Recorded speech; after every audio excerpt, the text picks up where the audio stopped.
What's going on, guys? Thank you so much for all the growth that I've got in the past little while. It's really appreciated. Today, as promised, I'm going to do the eye blending transition tutorial that I showed you guys last week. It is a little bit more complicated than some of the other transitions and effects in Final Cut, but I'm going to walk through it step by step, and it's really not going to be too bad. A few pointers though. If you have a macro lens, it would be really beneficial if you use it, because that close focusing distance allows a little bit more sharpness for some of these shots that you can't get otherwise. But it doesn't have to be an eye blend. It could also be in like a sunglass reflection or a reflection of a car or a mirror or something like that. But I'm going to show you sort of the basic steps to do it, and then hopefully you guys can apply it to some of your own clips. So let's hop the computer in Final Cut and let's get right to it. Okay guys, we're in Final Cut right now. I'm running 10.3. So if you guys aren't upgraded to the new layout, some of the location stuff might be a little bit different, but hopefully you guys will be able to follow along. I also have a new microphone for this. It's a Shure SM58. So hopefully the audio sounds better for you guys. So right now I have two clips laid out in the timeline. We have the first eye clip that you saw, this really close in macro shot of my eye, and then transitions to a drone shot from Thailand. So we're gonna make this cool transition. So as you can see, just the basic cut to it, not that exciting. So we're gonna make this as cool as possible. As I said before, this might be a little bit harder than some other effects because we gotta work with layers, but I'm gonna walk it through for you guys. And it's really not going to be too bad. So first thing is we're going to lift the eye clip above the Thailand clip. And to do this, I want to actually add a generator to below the eye clip. So we're going to add this and drag that over because then we can sort of play with where exactly we want it. For the drone clip, we're actually not even going to touch this at all. It's really all about this first clip, so I can shorten that. So depending on how long you want the transition to be, you can change how much it overlaps between these two shots. So that's about 2 seconds. I want to make that quite a bit longer, so we can bring that down a little bit, and now we'll have all the way from 309 to 6. That's about 3 second transition. So that should be a little bit better.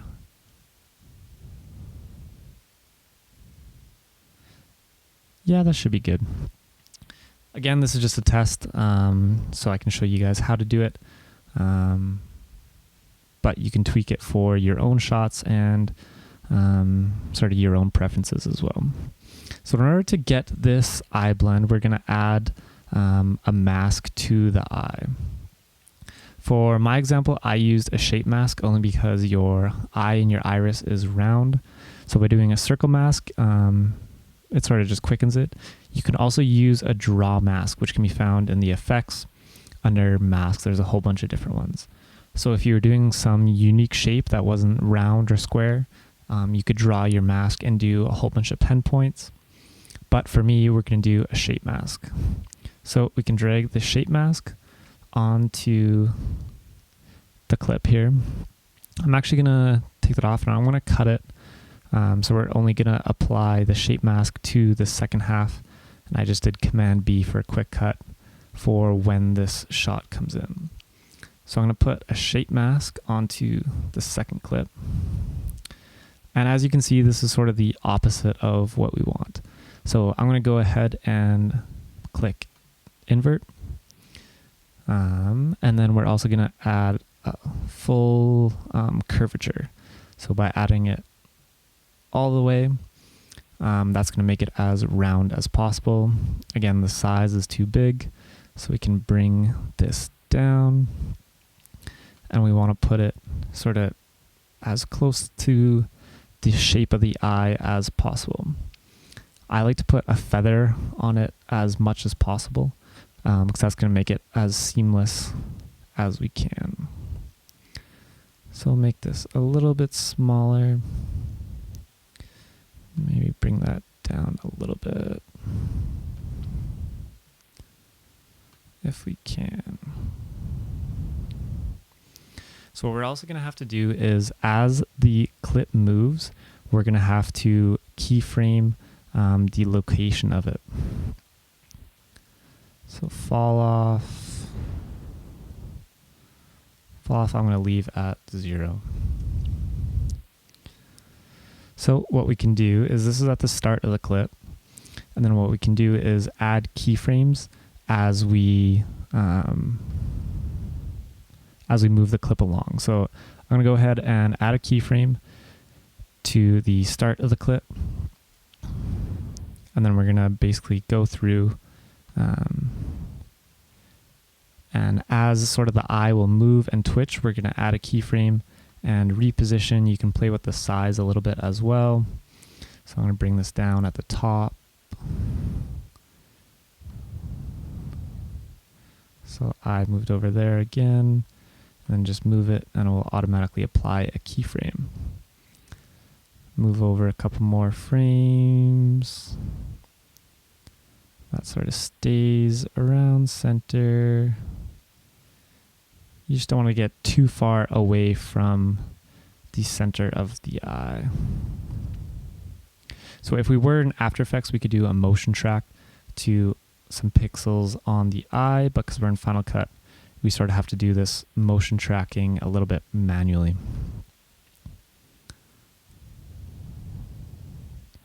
So that chips down a little bit.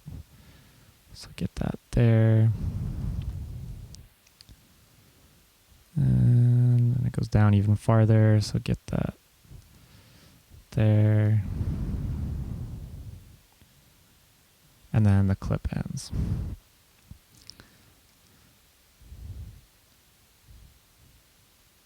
So that's not looking too bad. We can scrum through it quickly. I don't like that one, so I'm going to move that a little bit over. And that looks pretty good.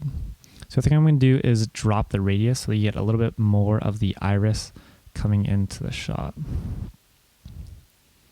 Sort of like that. That looks a lot better.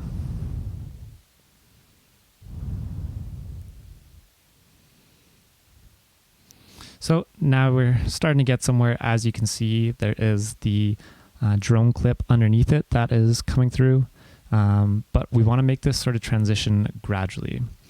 So to do that, we're going to change the fill opacity of the mask, and that will basically change how much of the mask is taken out. So if we start at the beginning of the clip, a fill opacity here, we can change this to 0%. So we're going to keyframe that again at 0.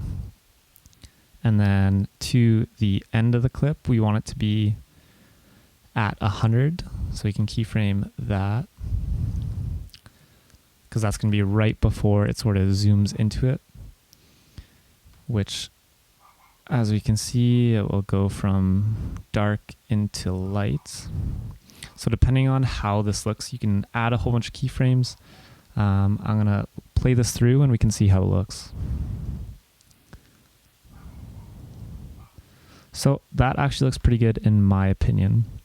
The next step we're going to do is to add the zoom. So in order to do this, we're going to use the Chungda zoom effect that I made part of my Sam Kolder editing video. So if you guys haven't checked that one out, go get that and go get the free zoom that he has provided. So in order to do this, I actually want to make a compound clip to apply it to, because sometimes when you add more effects, it can mess with the mask. So I'm just going to make a compound clip here. Nothing will change. It should still be exactly the same. But then what I want to do is right before the end, about 10 frames in, that should be okay. I'm going to cut the compound clip, and then we're going to add only half of the Chungda zoom effect. So usually you would add a first half and a second half to it, but for this we're only going to add it to a zoom out to the end of the clip. So we're going to grab the Chungda zoom out, put this on here. And then now, or sorry, we want to zoom in. Okay, sorry about that, guys. We are back in Final Cut after my Final Cut crashed. Sometimes that happens, but it is okay. So we're gonna let this catch up and render through.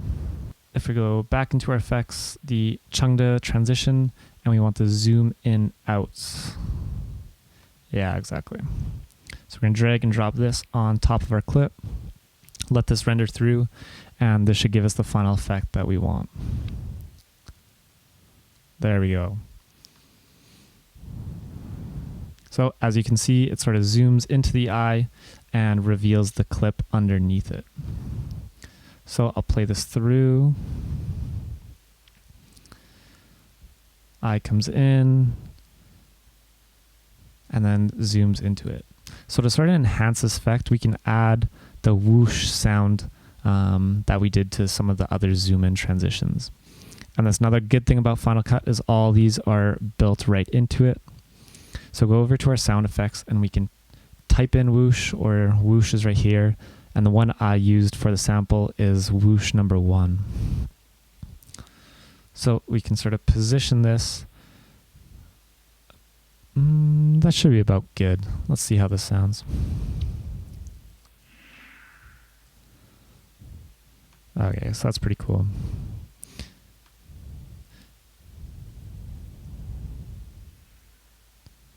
So that's the transition, guys. Hope you guys enjoyed this video. If you guys want to see more Final Cut tutorials and you have ideas about videos, please comment them down below and I'll do my best to get to them. Thank you guys so much for watching again. Please comment, like, and subscribe, and I'll see you guys next time. There's lots more content coming, so stay tuned.